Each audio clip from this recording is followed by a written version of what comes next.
2 साल पहले एक अनजान लड़के से फ़ोन पर मेरी दोस्ती हो गई। हमारी बात मैसेज या ऑडियो कॉल पर होती थी। हम दोनों ने कभी एक दूसरे को नहीं देखा था। उसका लहजा इतना अच्छा था कि मुझे उससे मोहब्बत हो गई।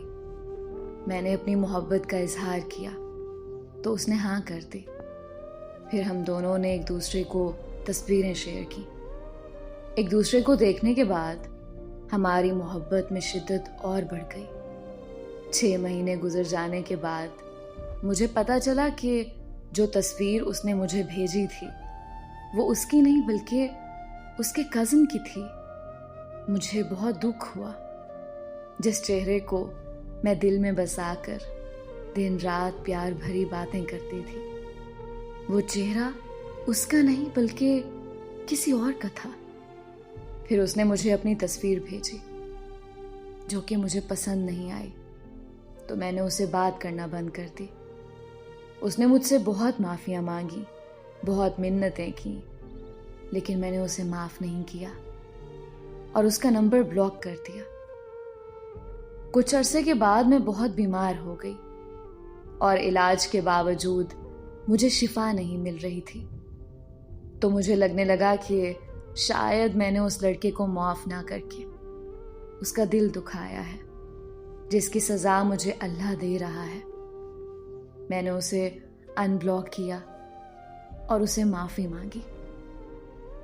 उसके माफ़ करने के बाद मैं जल्दी ठीक हो गई।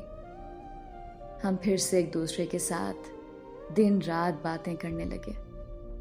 इस बार मोहब्बत की शिद्दत पहले से कई गुना बढ़ चुकी थी।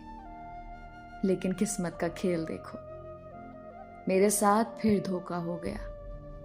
वो शादीशुदा और 2 बच्चों का बाप निकला और उसने ये बात मुझसे छुपाई हुई थी और उसे इस बात का इल्म नहीं था कि मुझे उसकी शादी का पता चल चुका है।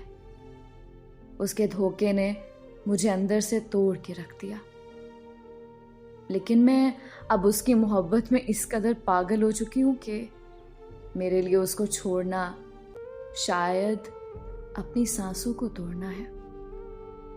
अब मैं मेरी नहीं रही बल्कि दिलो जान से उसकी हो चुकी हूँ।